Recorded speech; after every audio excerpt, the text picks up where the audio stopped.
So this is Tomcat, okay, Maven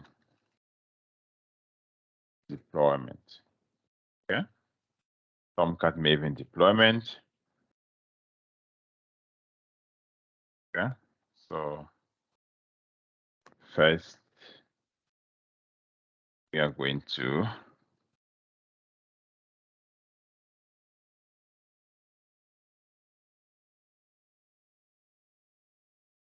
let's get back here.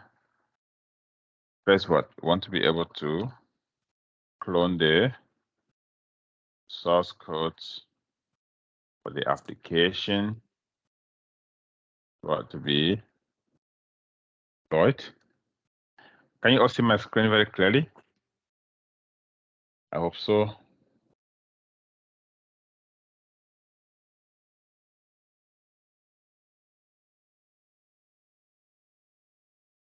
Okay. And then we have what? So we're going to clone the source code. Then what? We're going to use Maven to build the application. Then what? We're going to run code quality, okay, analysis on what? On the application. And then what? We're going to deploy application into what? Tomcat application. Tomcat what? Tomcat web application, okay, manager. Okay, so this is the project that we want to be able to execute. So first, let us what? Let us clone. That's what? That's what? Clone the source code. And what? Clone the online library what?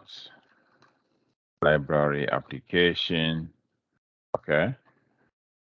Source codes like that. So it's going to be get what? Why is it giving me a red? You guys mentioned last time that I don't want red, right? Don't like red as your font color. So let's avoid red. Someone told me when you use red a lot in writing, it denotes danger. So let's avoid it. So this is the application repository. You see why documentation is very important? This is how we use Microsoft Word document, because you can just scroll up and capture something and just continue to use. So now, git what? Git clone that. So if I highlight the whole thing and I run Control-C, get back on my terminal, ls here. Oh, wow. Oh, you know what? I already had it. Don't know why. Okay, that's fine. Let's just make it again, okay? So I can make January 8th, okay, as a directory. You can what? Sit into January 8th here. And let's run what? That. Git clone that. It's a public repo, so it clones without any issues. Clear my screen. Okay. Sit into Lion Tech web application online library. So these are the source codes. It has an SRC file. SRC stands for source. So we can sit into SRC. Okay. And if you ls here, what do you see? Okay, see main. If you go into main, as a matter of fact, you know what? Just run the tree command, you're going to see. Okay, you see that? When you run it, so you see how the tree command can be so important. You can what? We can see everything under main. So under main, there is Java, there is COM, There is beta code, there is constant. Under constant, we have book store, and then we have response code. We have database, okay, books, DB, constant to Java, users, DB, what, constant to Java. These are all files, right, that we can access. So now, we have under the model, we have address, book, cat, store exception, user, user role, and package, right? And under services, we have what the bookstore service and user service. Under IMPL, we have book service again under util. So util has a lot to do with database connection. Then of course what under the servlet or the servlet we have all of this other source code and all of that, right? So when we finally deploy this application, what we are deploying the source code. So this is what developers are working on, right? And they make it available to us to deploy the application. So yes, we clone, okay, and then what? We can inspect the source code, get back to the base, LSC again, you can see now. What did we say was the most important file when it comes to Java-based application? What is the project build file called? The pom.xml. Exactly, the pom.xml file. So we cannot build this application without the pom.xml file, right? So in this case, we can what? We can then use Maven to build. And again, in this case, we can what? First, we're going to what? Sit into LionTech online library what? Web application or web app. Then of course, run what? Run nvn test the application. Again, what? Run nvn install dependencies. We can run what? nvn validate to validate. Again, what? You can run nvn clean package.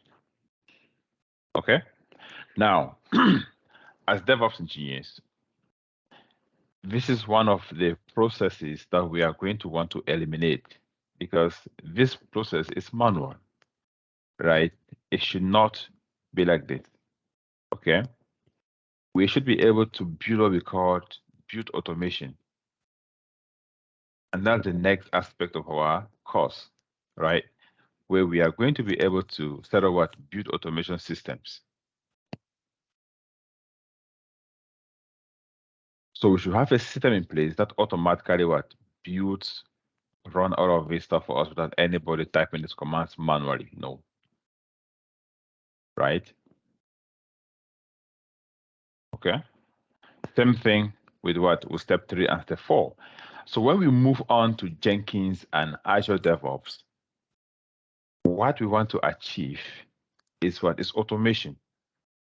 Automated cloning, automated build, automated what? Code quality inspection and feedback, and what? Automated deployment into Tomcat and automated Artifactory or deployment into.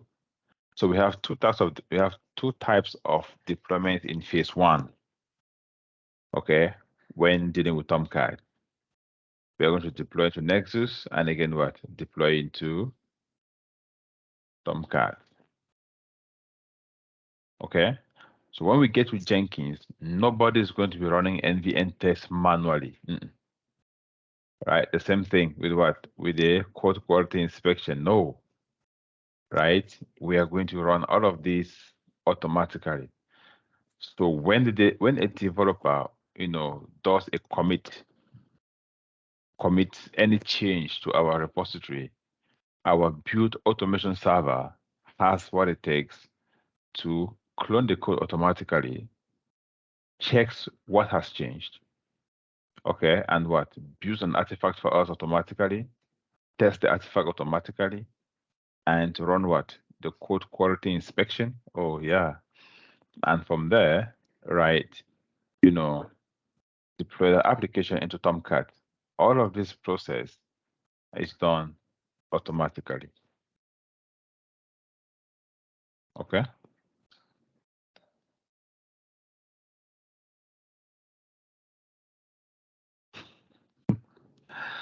All right. So that's the process there. Okay.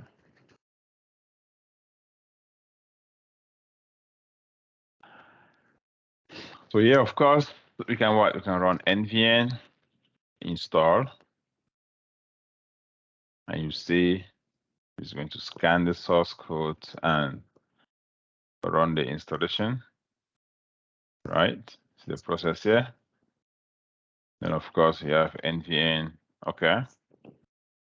Can test. So this is what Visa Maven goals. Of course, now every Maven goal can result in a success or a failure. Okay. We have what?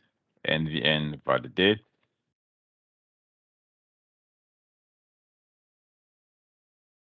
Okay. Then of course what? Let's build. We can have NVN what? Plain package. See that? This build.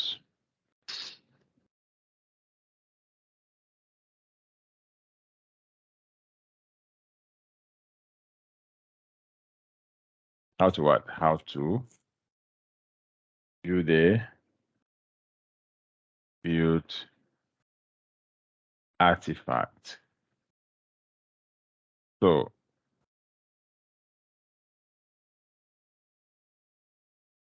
for every build, okay, the artifact, okay, is what is stored in the so the artifact is stored. Okay, sorry. Okay, I have to send this young man outside. 1 second, please. When it comes up, okay, I'm in class. Now. Okay.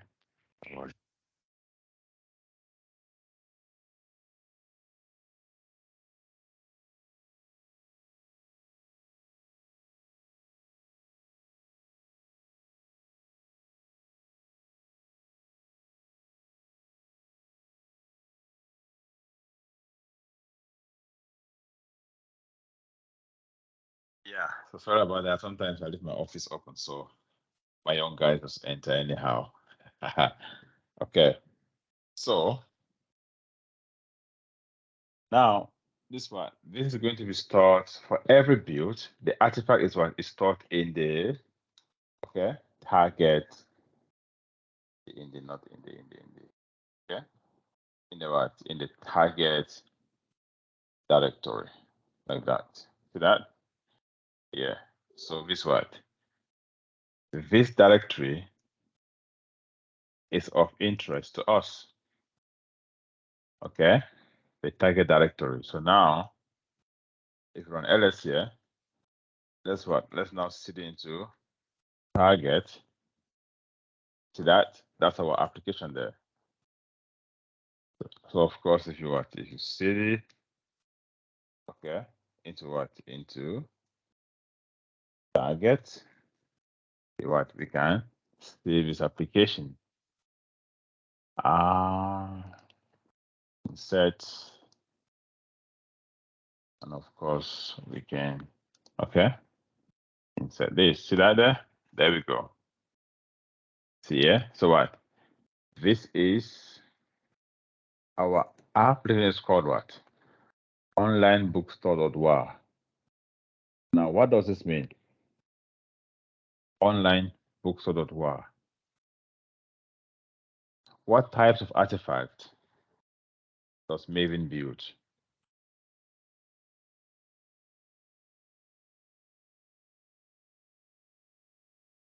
So Maven builds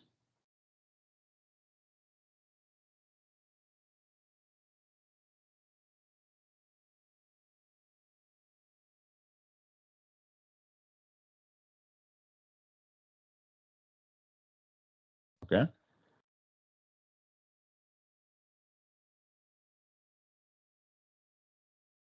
But Maven build can what? Can result. Okay.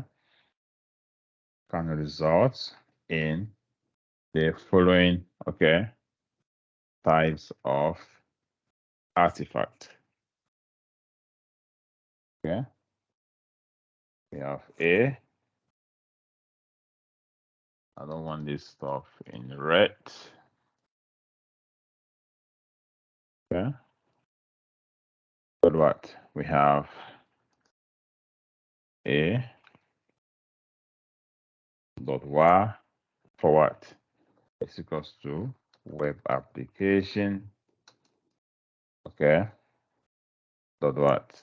We also have the dot jar. It's equals to what? Stand alone what? Application. We have the dot here equals to what? To enterprise application, right?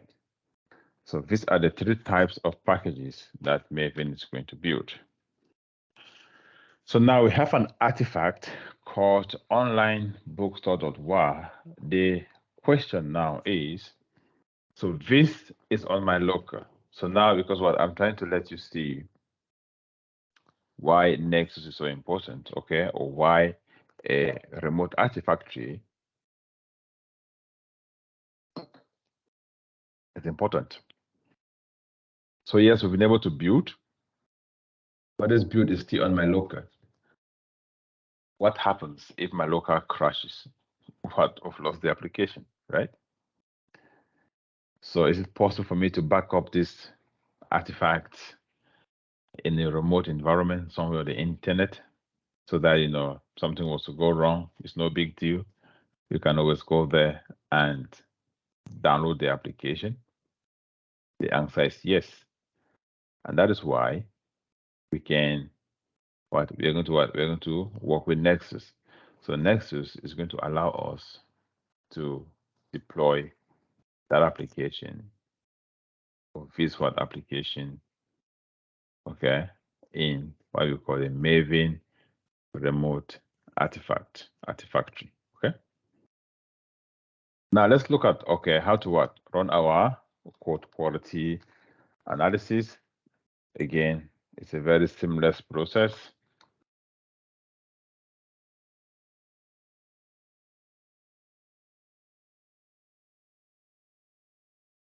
As well, let's proceed to the SonarQube, okay? Web interface, okay? Create a project and what? And generate what? The SonarQube, okay? SonarQube analysis token. So this is the process of what we're going to do. Okay, so now I'm going to open up my SonarQube environment, and this is where we are. So for sure, I'm logged in as admin. If I go to projects, I want to create a new project. So there we go, create a new project. My project key is the same as my project name. Let's call it what? January 8th, okay. Online, okay. Library, app, deployment. So again, we are doing all of these things manually. Our bigger goal is to be able to automate this entire process. And that's what we are going to achieve, okay? So we can do the setup now. And now what? We are going to generate a token. So when I generate a token, I don't have to worry about copying this token, right? Of course, what I could. So this token is equivalent to a password. And this is what we're going to use to authenticate that, yes, we have the right to run analysis. That's why last class, when we were looking at SonarQube administration, we saw that we could limit the activities and the functions of users. So not all users in an environment is permitted to run analysis, and that is where the token, in fact, this authentication and authorization process comes in. Okay, so now let's click on continue. So as usual, SonarQube just runs for us a script that we just need to just select what we want. So it's asking you run analysis on your project. What is your language, your project's main language? Okay. Our project main language is Java. See this here? There we go. If we choose C# or VNet, says what? Download what? The scanner for MS Build. And of course, if it is other, okay, Windows, see that? It has what? It has different, okay, processes. Okay, so now let's stick to Java. There we go. What you are developing primarily in Java, what is your build technology? Our build technology is Maven. Then what? This is going to be generated. So let's put that there.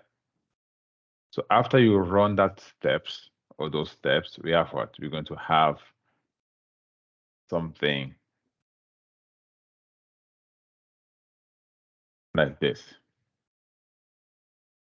See that? So this is what we are going to copy and run in the root of our project folder. So again, we go back to our SonarQube interface and copy. Now, please don't just copy. Look at something here, okay? So NVN Sonar, this is what NVN is a Maven, okay? It's a Maven face, it's Maven command. Sonar is a life cycle. As a matter of fact, it's what? Is the plugin. So now what? Maven is integrating with SonarQube to deploy. But for Maven to deploy into SonarQube, it has to run what? NVN Sonar. Look at it, okay? If I just copy this alone, just to prove, okay? Let me show you something very important. If I just copy this, oh, sorry, yeah. And let's come back, okay? If I come back here, okay, there we go. Okay, clear my screen. Let's say what? I run NVN Sonar what? Sonar, okay, Sonar. So I want to deploy in SonarQube. I'm going to get a 401 error here, not authorized. See that?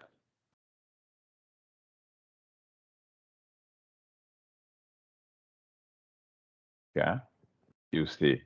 So what? It's hanging because yes, you want to deploy, but what? You haven't told SonarQube or Maven, okay, where am I deploying to? Who are you? So the server to where I'm deploying, do you have access to it? You have not provided me your token. See that says what? Unable to execute the what? The Sonar scanner analysis. So to fix this, the interpretation of this becomes so important now. Right? So first we run what? NVN Sonar. Second is what? Is our project key. This is the project name that we just created. Then of course what? Where am I deploying? Okay. What is our SonarQube server URL? This is it. Now, if this server was maybe an AWS server, a remote server, what do you think is going to be here? What are the various options? What can we replace with this local host? What can take the place of localhost? The IP address. The IP address, or in a company environment, what do you think can take the place of IP address? Because again, in the company environment, it is too archaic to expose the DNS SonarQube. name? Exactly, the DNS name, right? So if the company was LionTech, we can have what? Maybe we can have liontech.sonarcube_dev.com/9000, right? The domain name. Okay. So in the company environment, that's what it's going to obtain. The IP address and localhost. Localhost is even more secured than the IP because the IP address, once you put it there, hackers would give you work. You understand? They will trouble your system for you, right? So it's never a good idea or a best practice to expose your server using the IP address. Rather, what? We can configure it to use a DNS name, a fully qualified DNS name. It's better. Okay? So now, if we copy all of this, so again, what? This is our token. Remember? They were the token that we had created, right? It says what? Execute the scanner for Maven from your computer. Running a SonarQube analysis with Maven is straightforward. You just need to run what? The following command in your projects folder. Simple. Copy is copied. And now you just come back here. In my project folder, I'm just going to paste, Control V. Okay, I'll say paste anywheres. And I hit enter. So now it is actually going to what? This is going to execute the SonarQube analysis. Why? Because I have given Maven the SonarQube URL, the SonarQube server URL, and what? And the authentication details. The token is that proves that I have access and I am authorized and permitted, the same thing as authorized. So because we have authorization and authentication, yes. So you can be authenticated but not authorized. Yes. Okay. That's what we're talking about here. So now this is success. So now if we go back, SonarQube, we can go to projects, and now what? We can see we should have a project that will just run. See that? January 8th, just what? Ran just now at 2:51 my local time. You can see we just ran this project, and you can see all the parameters that SonarQube is pointing out. Now, ideally, by just looking at the source code with our naked eyes, you will not be able to see to even know that there are any sort or there are any kind of vulnerabilities in the code. But with this, we can see that through speaking, there are issues with this application. The time when it ran, and we can inspect this as we wish. Okay, so of course it's a past. Now what? We are going to then deploy the application into Tomcat. Okay.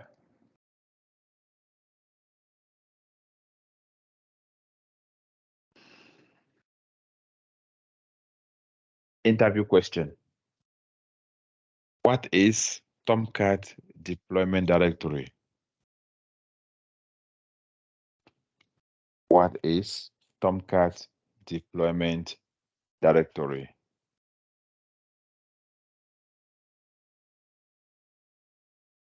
Because for us to deploy this application, right, we need to move it from the target directory into a specific directory in Tomcat.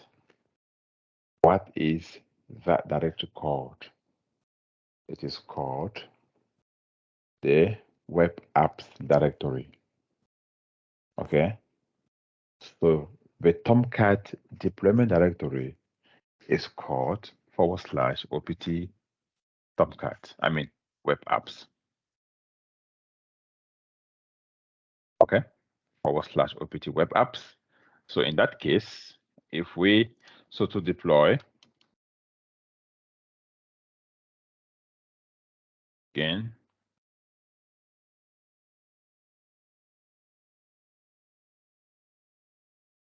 to deploy into Tomcat Web Application Manager, just what? Just move the .war file in the target directory to what? To the web apps, okay, directory in what? In opt, okay, Tomcat like that. So in this case, we'll say one. Let's first of all what?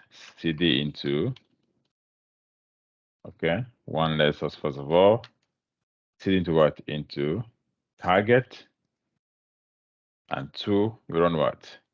We run the move online what? Let's do what? Let's do xx.war, okay, into what?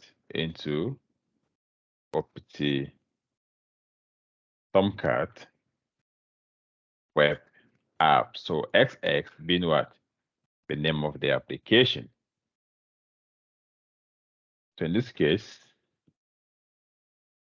okay, first what? We are going to cd into target. This is what? This is our target directory, right? Into target. There we go. That's our online bookstore.war application. We want to deploy that into web apps. So in this case, we run what? We are going to run move what? Online library, okay, into what? opt, okay, Tomcat web apps. Okay, so this is the command that we are going to run. Okay, so that is how we deploy into Tomcat. Again, all of this manual process is sickening, to be honest, right? And that's why you are really going to enjoy, when you appreciate more when we get to automation, when we get to learning how to automate this entire process. Okay, and this is where the industry wants to be. This is where most companies wants to be, right? Being able to automate this entire process is so important. So in this case, okay, so now we can what? Just press enter here. So that is gone. So now if you run ls here, so when you move something, do you expect to see it in its, in its previous position? The answer is no, right? It's been moved. So now if I was to cd into opt Tomcat web apps, ls, see that? That's my application. So now if I go on to, okay, that if I go on to my application manager now, let's refresh. See that? There we go. So what? This is the application. The version is non-specified. It has no display name. Running is true. We can what? We can, there what? So the application is in the start state. We can stop, we can reload, we can undeploy. But now how can I view my application? See that? So what? This is our online bookstore. See that? This is our application here. We can register. That's the home. Okay, we can register and we can log in. See that? So this is the application. That's the source from what? From the source code, we have been able to build we've been able to run code inspection, and we've been able to deploy the application manually though. Okay. Our final goal is to be able to automate this entire process, right? So what? This is your very first, application that you are going to, build, test, and deploy. Anybody? Is almost time. Anybody has a question? I guess we are good. All right. So that is where we are going to end for today. Tomorrow we are going to run one more application, and then what? We are going to conclude with Nexus tomorrow. So tomorrow we are going to install Nexus, and then do our stuff with Nexus. Look at how to link Nexus up with Maven. So that we call Maven Nexus integration. And please, it is so important for you to understand what we are doing now, because when we move to Jenkins, it's what is putting all of these processes and what in a particular, process step, right? So what we're doing now is like the foundation. So when we get to Jenkins, it's fast. Because we are still dealing with, Maven, Nexus, SonarQube, Tomcat, and Jenkins. But now what? Jenkins is the Oga. So Jenkins is taking, Jenkins is taking that manual process from us. So you know what? Leave it to me. Just put me to work. So we put Jenkins to work, and for every change we do in the source code, Jenkins updates the application. Okay? That makes sense? All right. Okay. Thank you guys so much. I will see you all tomorrow. Does anyone have a question? Okay.